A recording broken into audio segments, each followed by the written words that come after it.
Hora 21 minutos 58 de aquel 3 de junio de 2018. Así lo indicaba con precisión milimétrica la consola de sonido en la que reposaban los cafés de los dos funcionarios de la Dirección de Investigación Criminal DIJÍN, adscritos a la Fiscalía General de la Nación. Con los audífonos puestos, escuchaban atento las interceptaciones realizadas a un teléfono móvil perteneciente a José Guillermo El Ñeñe Hernández. ¿Cuándo nos vemos? ¿Cuándo va a Bucaramanga, compadre? Estoy en las elecciones, que ganemos. No, toca meterle duro a esa mierda, y llevar y mandar plata para la gente para que salga a votar y toda la mierda. Yo me diría eso. Aquí en San Martín y a todos yo les dejo de a 50,000 pesitos para que vayan y voten. Y claro, para que vayan y voten la gente. Las escuchas habían sido ordenadas por el fiscal a cargo de la indagación preliminar dentro del proceso por el homicidio del joven de 28 años llamado Óscar Rodríguez Pomar, hijo de un reconocido sastre propietario de la boutique de ropa masculina GQ, ubicada al norte de la ciudad de Barranquilla.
A esta historia llegan los funcionarios de la DIJÍN después de que el fiscal asignado escucha las declaraciones de Carlos Rodríguez Gómez, el mencionado sastre, padre del joven asesinado durante aquel agosto fatídico de 2011 mientras conducía el carro de su padre.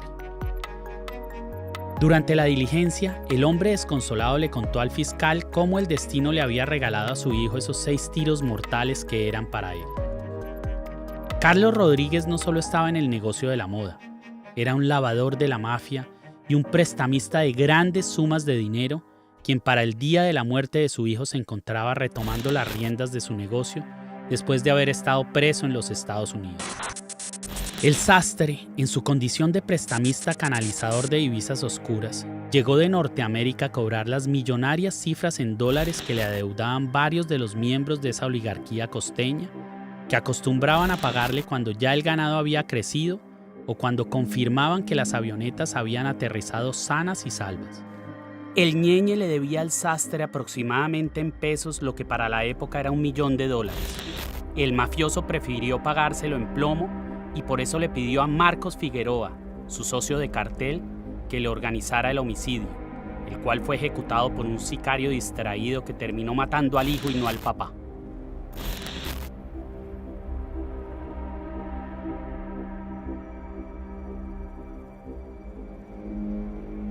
Miguel Ángel, te tengo que preguntar obligadamente, ¿qué es la ñeñe política? Pues la ñeñe política es una herida abierta que no ha cicatrizado, Roberto, es una asignatura pendiente. Es un fenómeno electoral que deslegitimó, que contaminó el triunfo del presidente Duque. Además que nace como un accidente, un doloroso accidente. Recordemos que la ñeñe política es la intervención de un individuo oscuro, soterrado, subterráneo, del mundo más oscuro de la delincuencia, que le hacen un préstamo económico y que a partir de eso, por la necesidad de no pagar ese préstamo económico, decide asesinar a su acreedor, con la trágica eventualidad de que a quien asesina es a su propio hijo, un muchacho, Oscar Eduardo, de 26 años. A partir de ahí la Fiscalía o la Justicia inicia una investigación muy rigurosa para establecer los móviles del asesinato, pero en esas interceptaciones se dan cuenta que lo que habla el Ñeñe Hernández no es con relación a los móviles de un homicidio, sino cómo financia las estructuras delictivas del narcotráfico la campaña del presidente Duque, y ahí nace la ñeñe política. Bien. Es decir, esa piedra en el alma del uribismo que todavía no cicatriza y que ojalá termine con detenciones, porque detrás de todo esto está Álvaro Uribe Vélez, Roberto, el último gran criminal de Colombia, el Matarife. El Ñeñe Hernández era un narco reconocidísimo y además detrás del cual andaban las autoridades de este país y las autoridades de los Estados Unidos, por lo menos. Las autoridades de Estados Unidos estaban trabajando la investigación del Ñeñe junto con las autoridades colombianas y lo estaban chuzando y lo estaban siguiendo y estaban buscando sus contactos y sus negocios y sus bienes, todo eso que se los quitaron. Al Ñeñe Hernández lo investigaban por lavado de activos y narcotráfico desde 2007. ¿Sí? A raíz de las denuncias de Gonzalo Guillén, que es una estructura mafiosa del narcotráfico que dirige Marquitos Figueroa. Y sobre el cargo específico del Ñeñe Hernández, es el brazo político de la organización, o sea, es el contacto de la organización con los políticos. Eso según el organigrama de autoridades de Estados Unidos. Pero eso tiene un sustento fáctico de fechas y de documentos que vienen de la Fiscalía General de la Nación y de la DIJÍN, y en donde el propio fiscal, en ese entonces, de fiscal Bacrimdi, de las finanzas criminales, el 11 de junio de 2019 dice: hemos dado el golpe más contundente al narcotráfico y a las finanzas del narcotráfico. Él dice que es 1.2 billones de pesos, representados en 6.000 hectáreas de vocación ganadera, 10 establecimientos de comercio, 11 sociedades relacionadas con el comercio de hidrocarburos, 76 vehículos de alta gama, que entre los cuales está el vehículo que yo digo que le prestó los servicios a la campaña Iván Duque. Con el cuerpo de Óscar Rodríguez avaliado y tirado justo al frente de la sastrería, en la calle 72 con carrera 48 de aquella ciudad empotrada en el trópico, inicia la investigación de un crimen común. Otro más de esos que albergan las bandejas frías de medicina legal, que son el hotel de paso al que siempre llegan, cansados, los millones de muertos que dejan los narcos cuando ajustan sus cuentas.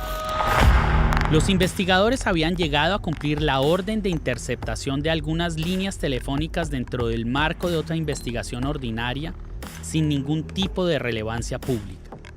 Jamás pensaron que a sus oídos llegarían las charlas amenas de un narcotraficante folclórico y varios personajes de la política nacional que gestionaban la compra de las elecciones por parte de un cartel del narcotráfico. El muerto, el hijo del sastre, había salido de fiesta a cantar el nombre del Matarife. El Ñeñe Hernández hacía parte del clan de Marquitos Figueroa, aliado y secuaz de Kiko Gómez, exgobernador de La Guajira, que exportaba cocaína amparado por Álvaro Uribe Vélez y en asocio con funcionarios del Departamento Administrativo de Seguridad DAS, entidad dirigida por varios de sus empleados de confianza, que luego fueron puestos presos por paramilitarismo, homicidios e interceptación ilegal de comunicaciones a periodistas y opositores. Kiko y Marquitos estaban económicamente relacionados con una larga lista de políticos ancestralmente reconocidos por dirigir agrupaciones criminales. Estructuraron bajo el amparo del uribismo varios grupos paramilitares y una red de sicariato electoral al servicio de la oscura oligarquía caribeña que se encargaba de eliminar a plomo o con amenazas a sus opositores de la arena pública. Francisco Gómez, gobernador del departamento de La Guajira, fue capturado por la Fiscalía, quien manifestó que hay suficientes pruebas para vincular al servidor público con narcotráfico, con paramilitarismo y homicidio de varias personas. Investigadores que denunciaron estos hechos aseguran que el expresidente Álvaro Uribe era muy cercano al gobernador de La Guajira y que con esta captura siguen cayendo aliados del uribismo por nexos con el crimen organizado. Llegó el periodista Gonzalo Guillén a declarar como testigo contra el político.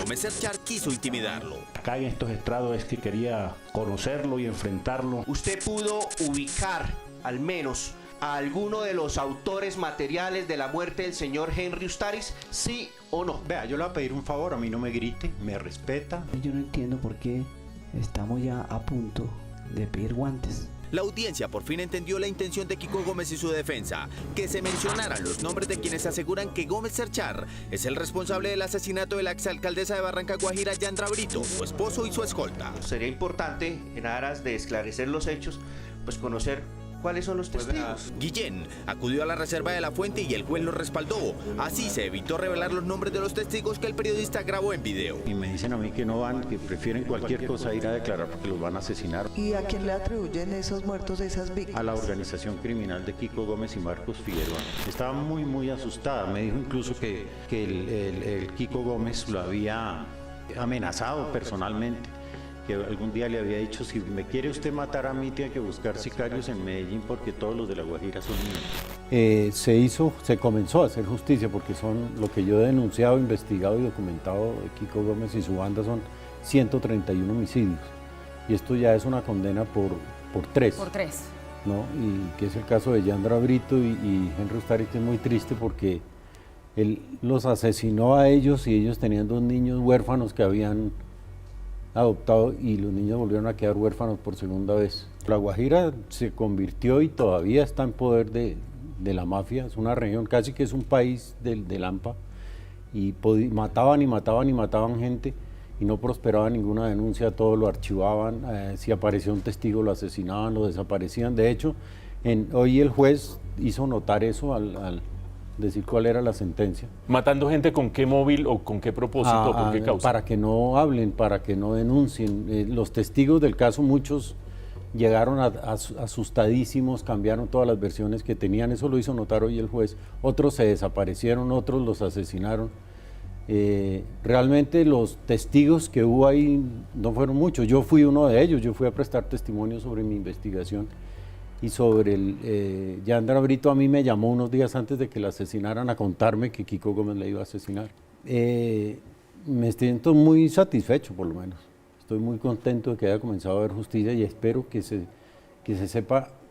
Él tiene 55 años, ya va a salir otra sentencia por el homicidio del concejal de Barranca, Luis López Peralta, y estoy convencido pues que va a salir condenado también y ahí le pondrán una pena de unos 40 años más. No puede pasar de 60, pero la justicia tiene que esclarecer todos los 131 homicidios y el país y la sociedad tienen que saber la verdad sobre esos 131 homicidios.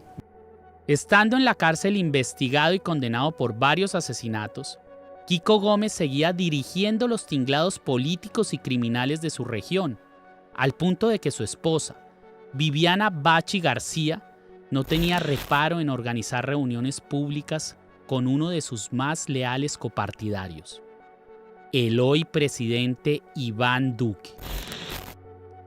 El clan de Marquitos Figueroa es una de las más crueles y despiadadas organizaciones narcoparamilitares del país.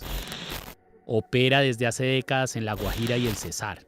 Y el Ñeñe, nuestro protagonista, alto ejecutivo de la banda de Figueroa y Kiko Gómez, cumplía las funciones de relacionista público y financista. Siendo el autor intelectual de múltiples homicidios, reconocido lavador de activos y principal testaferro de la organización a quien la justicia le había intervenido varios bienes obtenidos con el producto de sus actividades delictivas, el Ñeñe continuaba a la luz de los cócteles, cenas y eventos sociales, realizando negocios multimillonarios con reconocidos miembros de la élite colombiana y sosteniendo intensas relaciones de compadrazgo con los principales actores de la política nacional.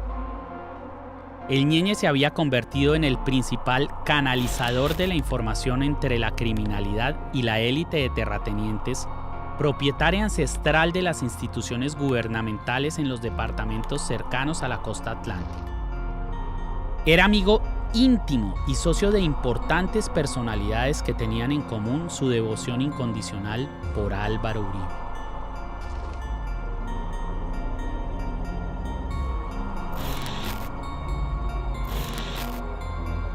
Sergio Araujo Castro es un alto ejecutivo del uribismo y uno de los niños consentidos de nuestro señor Masacre. Él es un patrocinador del ex senador uribista y parapolítico condenado Mauricio Pimienta. Ambos fueron fichas claves del cruento paramilitar Rodrigo Tobar, alias Jorge 40.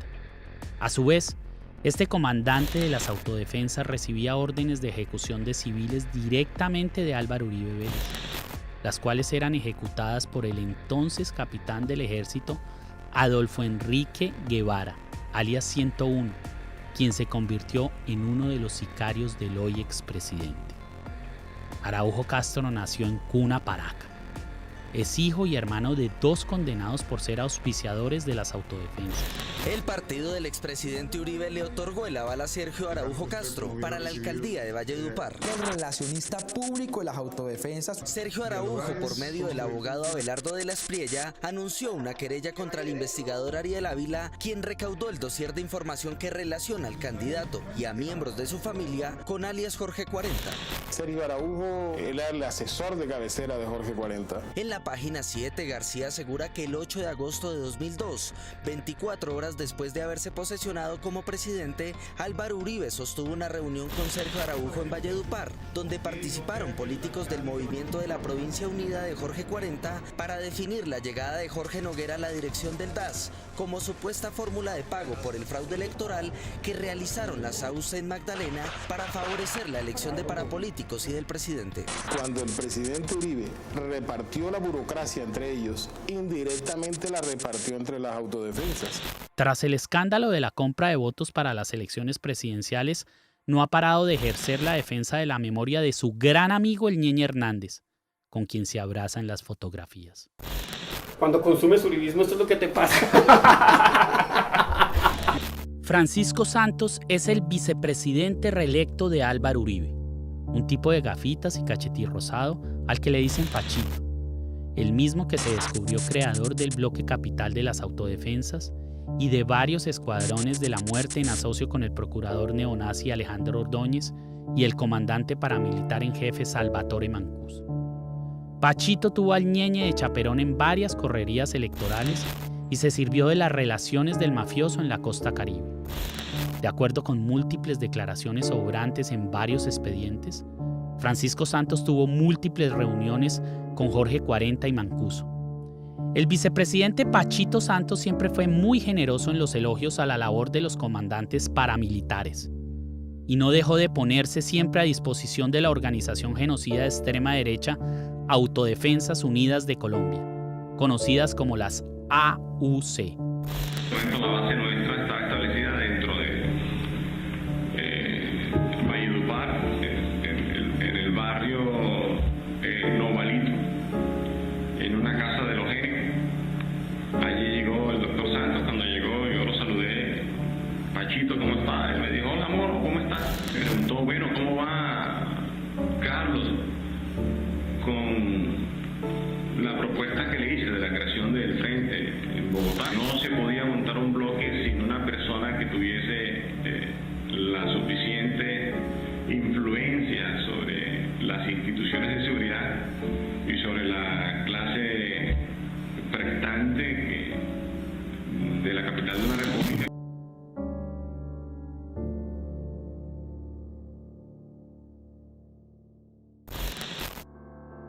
Y a mí donde yo voy, hueputa, el fiscal de la nación, el que sea, me rinde pleitesía. ¿Ya me entiendes? Porque yo llego del fiscal y llego por el grande. Ya, Vargallera, llega un presidente de Hugo Uribe, y el presidente es mi hermano.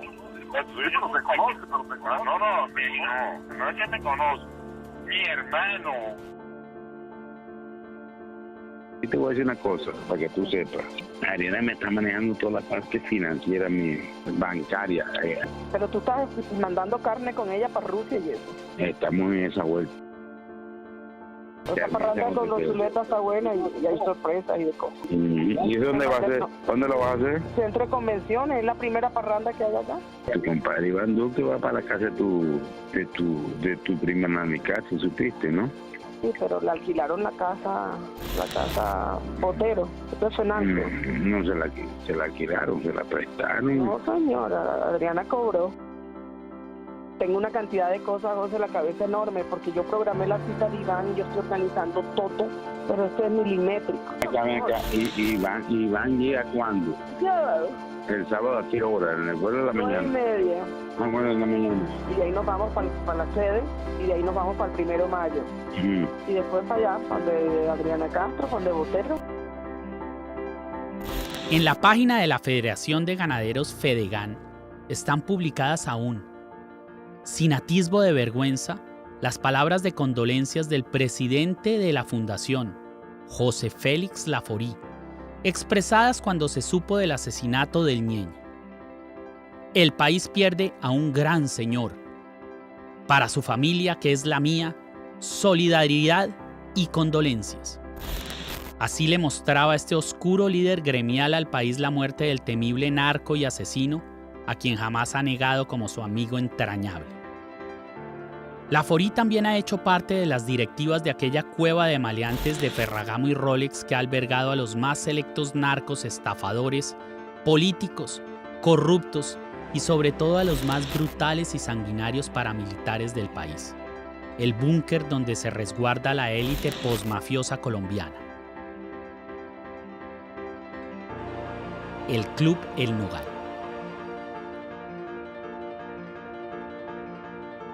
Laforí fue un alto funcionario del gobierno uribista. Es esposo de María Fernanda Cabal, la cómplice del señor Masacre en el Senado de la República.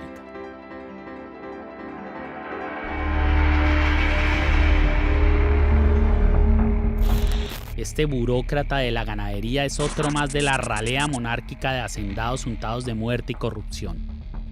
Fue sancionado por la Procuraduría por tráfico de influencias. Es un propiciador del despojo de tierras que ha dejado sin hogar a millones de campesinos colombianos. Enérgico promotor y defensor del paramilitarismo, además de encubridor de varias masacres que ha querido dejar en el olvido y quien preside Fedegan, la federación que más vínculos directos ha tenido con los grupos de extrema derecha colombianos. Dicha federación fue puesta a disposición del Ñeñe como gestora comercial de los negocios de exportación del ganado que había obtenido a través del narcotráfico. ¡Estudien, vagos! ¡Lean! Era una red de negocios en los sectores agropecuario, energético e inmobiliario, incluidas empresas en Panamá, país offshore, de acuerdo con una investigación del portal Cuestión Pública. Las polémicas se extienden a su esposo José Félix Laforí, presidente de Fedegan. En 2005 fue señalado por el ex jefe paramilitar Salvatore Mancuso de buscarle para que ayudara en la elección de Mario Iguarán como fiscal general. Cabal, según la web de la Cámara de Representantes, trabajó para el ente investigador dirigido por Iguarán desde ese año hasta 2007 como directora de Asuntos Internacionales. Laforí también fue señalado por Gis Medina de ser uno de los funcionarios del gobierno de Uribe que intentaron persuadirla para votar a favor de la reelección del expresidente. Alejandro Ordóñez, entonces procurador general y amigo de la pareja Laforí Cabal, absolvió al empresario ganadero y a otros servidores públicos. Fedegan, gremio que preside Laforí, firmó 8 contratos y 10 convenios entre 2011 y 2016 por más de 31.700 millones de pesos. De los 18 procesos, 10 fueron adjudicados de forma directa. Sobre sus aportantes de campaña se destacan 2. La Asociación de Bananeros de Colombia Augura, que en 2017 aceptó que algunos de sus directivos financiaron a las Convivir. Entre 2013 y 2019, Augura firmó 2 contratos y 6 convenios con el Estado por más de 49.356 millones. 2 procesos se adjudicaron de manera directa. El segundo es José Ernesto Macías, representante legal de Aportes San Isidro S.A.S., empresa vinculada al emblemático caso de reclamación de tierras conocido como Las Pavas. Estas son algunas de las relaciones que este narcotraficante dejó petrificadas en la vitrina de su Instagram, cuya clave se llevó a la tumba dejando su sonrisa desnuda en cientos de fotografías. Esa sonrisa de payaso perverso que hoy en día tanto político asusta. Las fotos de esa red social pusieron en evidencia sus vínculos estrechos con empresarios, funcionarios públicos de todos los niveles, instituciones y dependencias, y hasta con personalidades de la farándula como reconocidas modelos, promotores artísticos y cantantes. Los lazos más estrechos del Ñeñe eran con el alto poder. Con el actual presidente de la República, Iván Duque, eran amigos desde la infancia. Públicamente habían afirmado que eran como hermanos. Con Álvaro Uribe, el Matarife, sostenía una entrañable amistad que lo llevó a darle el beso de Judas a la esposa, la modelo y ex reina de belleza María Mónica Urbina, cuando le expresó públicamente sus más sentidas y sinceras condolencias tras el fallecimiento de ese buen muerto que tanto había querido. Pero las relaciones del Ñeñe iban más allá de la fauna narcoparapolítica, farandulera empresarial del país.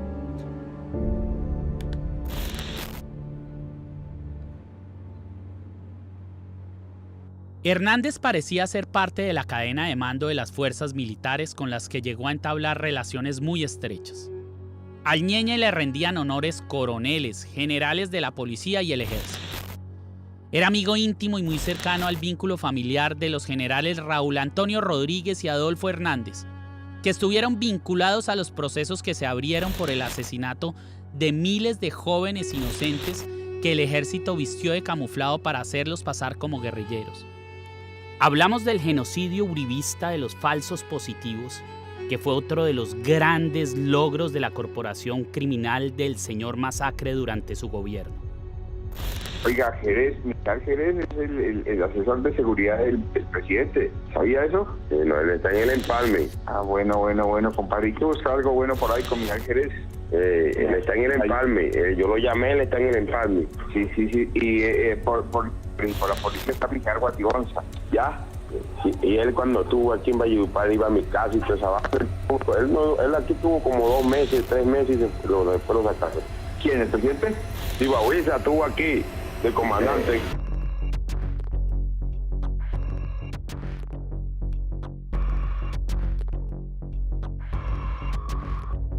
El narcotraficante nunca escondió la fraterna relación de años con uno de los militares insignias de la lucha contra el narcotráfico.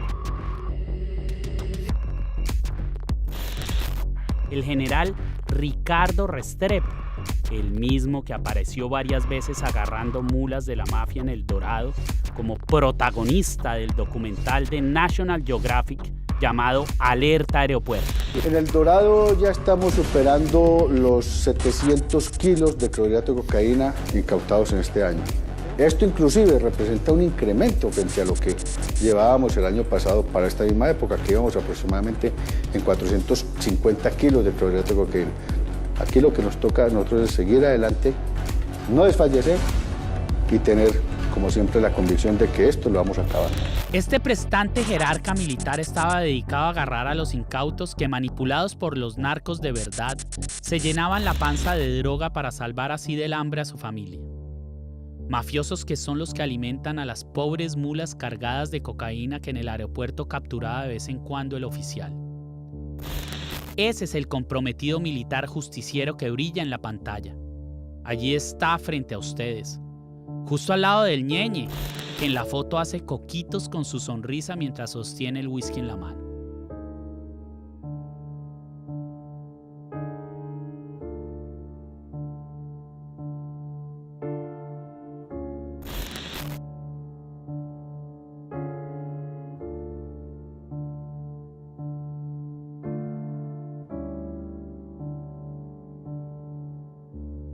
El general Oscar Reinaldo Rey Linares fue promovido por Iván Duque a comandante de la 5ª División del Ejército. Entre los méritos que llevaron al presidente a ubicarlo en uno de los cargos más importantes de la milicia fue el haber sido uno de los militares que puso a disposición del Ñeñe Hernández los aviones de la fuerza y haber estado involucrado en el asesinato de una niña de 13 años. La menor y su hermano, pertenecientes a la comunidad indígena Wiwa Kakuma, fueron presentados como falsos positivos. La Ñeñe llegamos a los falsos positivos. Los generales Raúl Antonio Rodríguez y Adolfo Hernández, que aparecieron en una foto con el Ñeñe Hernández, están ellos mismos vinculados a procesos que le abrieron para investigar casos de falsos positivos. Otro amiguito de Ñeñe era Jorge Humberto Jerez Cuellar, que fue denunciado por congresistas también por interceptaciones ilegales, que eso también es otro atropello a la democracia. También se me ocurre el general Oscar Reinaldo Rey Linares, quien pagó una recompensa, como eso se hacía, por la muerte de una menor indígena, y que él fue ascendido a una falsa que fue presentada por guerrillera muerta al combate, lo que no era cierto, y que fue ascendido a comandante de la 5ª División por Iván Duque. Eso significa que al general lo investigan por haberlos mandado a matar y después haberlos presentado como guerrilleros para cumplir con la cuota de muertos que necesitaba Uribe y así decir que le había ido bien en su labor de justiciero en contra de las guerrillas comunistas. El matarife, cuando a balazos no grapa los labios, sabe callar con cuotas de poder aquellas bocas que lo pueden percudir.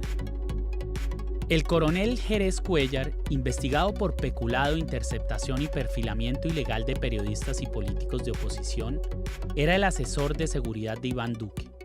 Cuando ya el Ñeñe estaba reseñado en Colombia y en Estados Unidos como miembro de una organización delictiva, y estando varios de sus bienes en procesos de expropiación por narcotráfico, este alto oficial se ufanaba en redes sociales de la admiración que sentía por el narco homicida costeño, al punto que lo condecoró por los servicios prestados a la patria.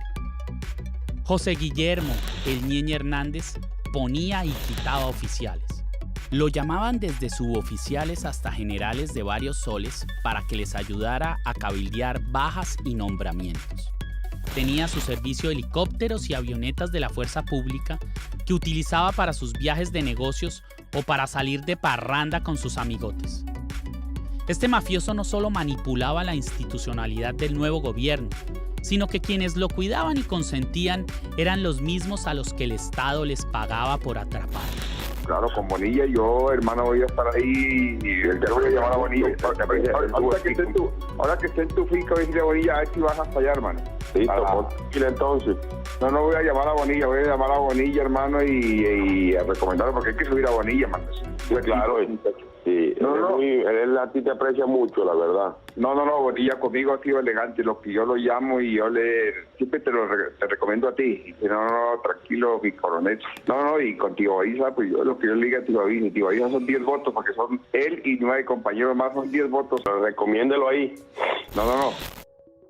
Por eso fue que lo mataron en Brasil, en donde Marquitos Figueroa, el amigo de los amigos del señor Masacre, tenía un pie puesto desde hacía varios años. El Ñeñe era otro más que lo sabía todo. Uribe tenía muy presente que existían grabaciones de las miles de horas de conversaciones que desde la muerte les llevó el hijo del sastre a los investigadores. Aquellas grabaciones que terminaron en manos de Guillén y de la Nueva Prensa. Audios que empezaron a destapar el alma de aquel oscuro personaje, que ya de senador, después de haber sido presidente, nombró como directora de su unidad de trabajo legislativo a una persona de toda su confianza, quien se llamaba Claudia Daza. La Calla, le decía.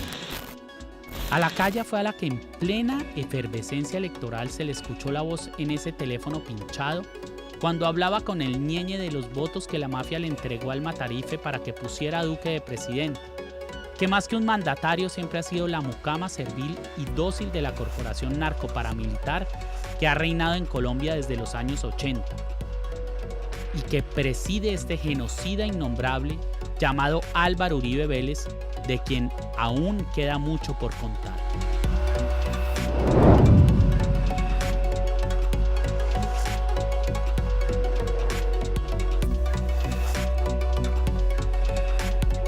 pero me queda el remordimiento, me queda el hondo pesar que durante mi ministerio muchísimas madres, incluidas las de Soacha, perdieron a sus hijos por esta práctica tan despiadada. Unos jóvenes inocentes que hoy deberían estar vivos. Eso nunca ha debido pasar. Lo reconozco y les pido perdón a todas las madres y a todas sus familias víctimas de este horror desde lo más profundo de mi alma.